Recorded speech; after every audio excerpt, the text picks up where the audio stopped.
Good evening friends, नमस्कार, जय जगन्नाथ।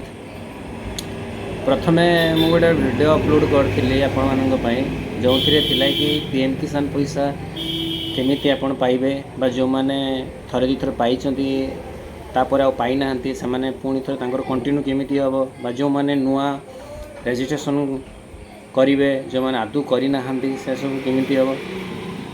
तो से वीडियो रे आपण को ये सब जिनस ऊपर मेसेज देती।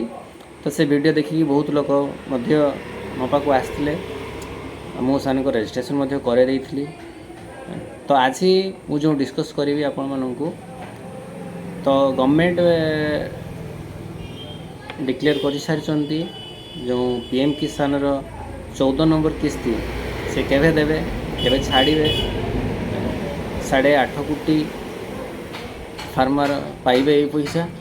तो ये पैसा से केवे छाड़ुचंती तो ये पैसा केवे ढुकिब आपण मान पाखक से सब विषय जानापी मो सहित रुहतु वीडियोटी को लास्ट पर्यंत देखंतु एवं जानी नियंतु पैसाटी केवे छाड़।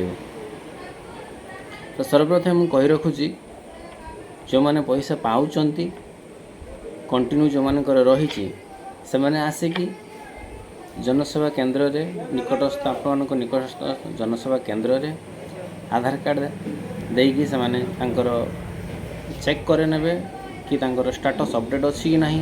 यदि स्टेटस अपडेट नथिबो आधार ओटीपी देकी बा फिंगरप्रिंट थंब देकी से माने तांकर केवाईसी करे नेबे जोटा द्वारा तांकर फ्यूचर आउ प्रॉब्लम होबो नहीं। पीएम किसान पैसा कंटिन्यू रहिबो आसीबार किसी असुविधा होबो नहीं। एवं जो माने करी भी नहांती केवाईसी भी समस्ते आसी चेक करने। गवर्नमेंट ऑलरेडी डिक्लेयर कर सारी डेट टी। तो डेट टी हूँ जुलाई 27 तारीख। जुलाई 27 तारीख प्रधानमंत्री पैसा छाड़े 2000 लेखा जोटा कि तुम 14 नंबर किस्ती से किस्ती 27 तारीख दिन छाड़। तेणु ता पूर्व आपण मैंने आसी सीएससी रे बा जनसेवा केंद्र रे बा मो सेवा केंद्र रे निजर आधार कार्ड दे निजर पीएम किसान स्टेटस टी को जानी नियंतु एवं अपडेट कर दियंतु। जदि किसी प्रॉब्लम रही है अपडेट कर दियंतु। जमीती कि एबे आसुची बहुत लोकंकर केवाईसी हैनी। तो केवाईसी 2-3 प्रकार अच्छी। तो फास्ट केवाईसी कौनटा रोचे ना जोटा कि बैंक रे केवाईसी रोचे। तो बैंक रे कौन करेंगे ना बैंक को जाइए बैंक आपण को जो अकाउंट को पैसा आसूची सही अकाउंट रे आपण जाइए केवाईसी देकी मतलब आधार आउ पान ए दुईटा देकी आपण केवाईसी करेंगे। तो आउ गोटे केवाईसी कौन रोचे ना पीएम किसान केवाईसी। पीएम किसान साइड रे सेटा केवल सीएससी रे हम। पीएम किसान साइड रे आपण आधार कार्ड देवे एवं आधार लिंक्ड मोबाइल नंबर देवे देले गोटे ओटीपी आसीबो। ओटीपी माध्यम रे आपनकर सेटा पीएम किसान केवाईसी करा जिवो। तेणु दुईटा मेथड रे केवाईसी होउची। तेणु आपण जाइए चेक करने एवं जदि सब अपडेट थी देन ठीक अच्छे जदि नथिबो करि नेबे। आ जदि मोबाइल नंबर लिंक नथिबो आपण को निकटस्थ पोस्ट ऑफिस रे मोबाइल नंबर लिंक होउछु आधार कार्ड सहित जाइए सेठू करे नेबे। 24 घंटा 2 दिन 48 घंटा भितर लिंक हो जिवो। तो तापर दिन भी आसिक आपण पीएम किसान केवाईसी करे परिबे। आ गोटे कथा होउछु जो पीएम किसान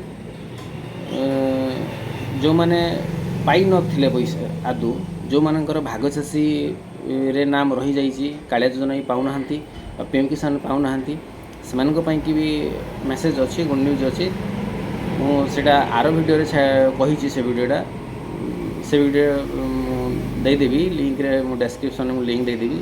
तो आप से वीडियो को जाकि देखने कौन कौन करने पड़ो से सब जानी ने तापर आप निज निजर केवाईसी हो अपडेट हो रजिस्ट्रेशन हो जहाँ भी हो आप।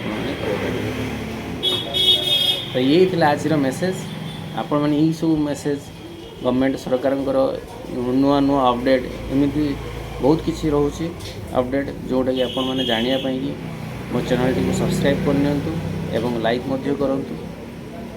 ये कही नमस्कार।